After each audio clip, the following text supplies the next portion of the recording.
In the bustling market of Arara Market, the air was thick with the scent of spices and the chatter of traders. Amidst the vibrant stalls, a fast strange food seller had customers lined up with their plates salivating to get a taste of her pot of soup. One Saturday evening, a strange woman arrived at town. She was a fat black woman dressed in a flowing dress with an angry face. As she walked past some villagers with her load she carried on her head, she caught the attentions of the villagers. "Who is she?" whispered Mama Odinaka, a woman, to her friend Mama Okechukwu. "I don't know," replied Mama Okechukwu, her eyes widened with curiosity. "But she looks different. I have never seen her in this village before."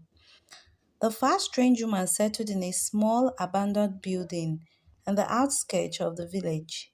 She did not speak to anyone on her way to run errands for herself. She did not ask anyone for help. She settled into the village all by herself. The villagers, known for their hospitality, were taken aback by her aloofness. Out of curiosity, Mama Okechukwu went to greet her. Good evening, Ma. Welcome to Mkpuru Mmiri. Do you need any help?" The fat woman glanced at Mama Okechukwu but said nothing. She shook her head and went inside without a word, leaving Mama Okechukwu standing at her door. Days turned into weeks, weeks turned into months, and no one in the village knew anything about this woman. One early morning, the fat strange woman is seen fetching water from the village river, but she spoke to no one. Whenever she passed, people murmured, "Why doesn't she speak to anyone? Is she dumb?" Rumors began to spread. Some said she was a witch, others thought she was mourning the loss of her family, but no one knew for sure what was her problem. The children were both scared and intrigued after daring each other to go near her hut. Early in the morning, Choma decided to cook a pot of soup. The rich aroma of spices and herbs filled her small hut and soon spread throughout the village. The villagers, drawn by the mouth-watering smell, began to wonder what Choma was up to. Later that day, Choma, the fat, strange woman, made her way to the market. Carrying several pots of soup, she set up a small stool and began landing out portions into bowls. Initially, a few villagers approached her stall, hesitant but intrigued by the delicious smell. "Good day, ma," said Mama Okechukwu, eyeing the steaming pot. "What are you selling?" "It's soup," replied Shoma with a smile. "Would you like to try some?" Mama Okechukwu settled down to eat. As soon as she took her first bite, she exclaimed, "This is amazing! Everyone come, oh, come and try this." Word spread out quickly. Soon, a crowd gathered in queue around Choma's stall just to get a taste of this delicious food. The line grew longer and longer, with customers lining up with their plates, salivating to get a taste of her pot of soup. People were fighting to get to the front of the line just to be the first she would serve. Despite the chaos, Choma remained calm, serving each customer with a smile. By the end of the day, every pot she had made was empty. The villagers were still talking about the soup, their taste bud enchanted by the flavors.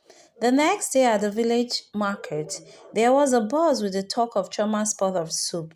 The other food sellers who had watched in disbelief as their regular customer flocked her stall all gossiped about her. "This is impossible," muttered Mama Odinaka, a seasoned food vendor.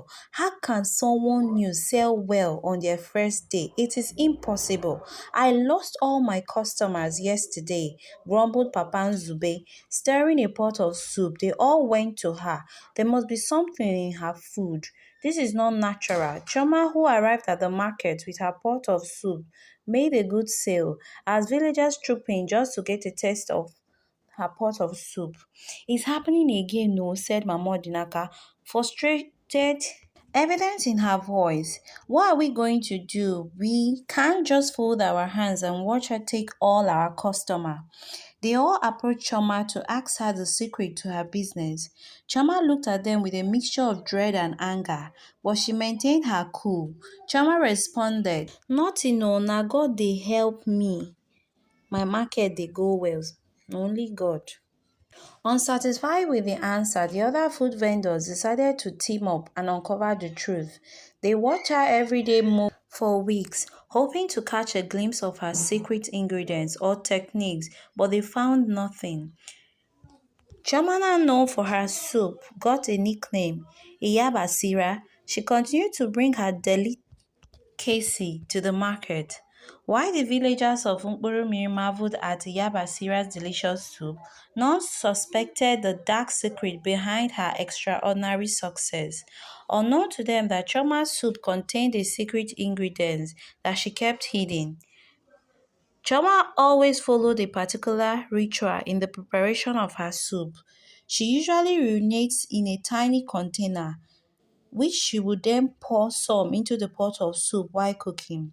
This was her unknown secret that brought success to her business. Nothing hidden stays uncovered for long. One fateful morning, Mama Dinaka came to Choma's hut and was spying on her through the window as she prepared her famous soup. As usual, Choma followed her usual ritual by urinating in a bowl and pouring into the soup.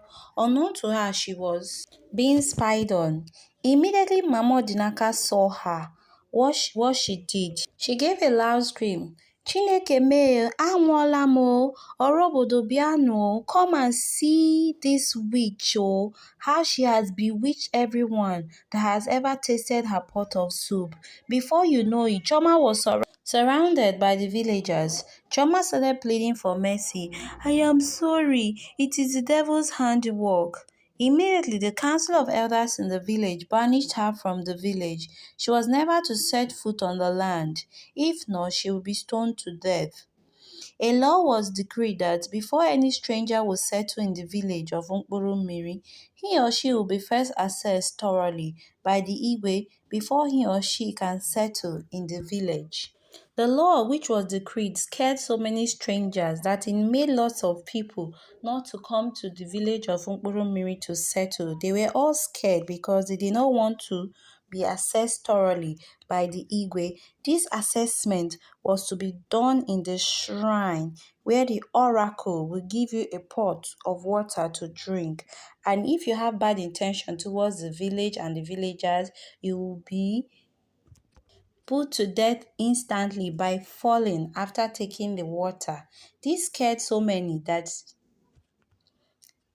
evil people were prevented from entering the village, and this made the village to live a peaceful coexistence for many, many years. We've come to the end of this storyteller. I hope you did enjoy it. Please make sure you turn on your notification bell to get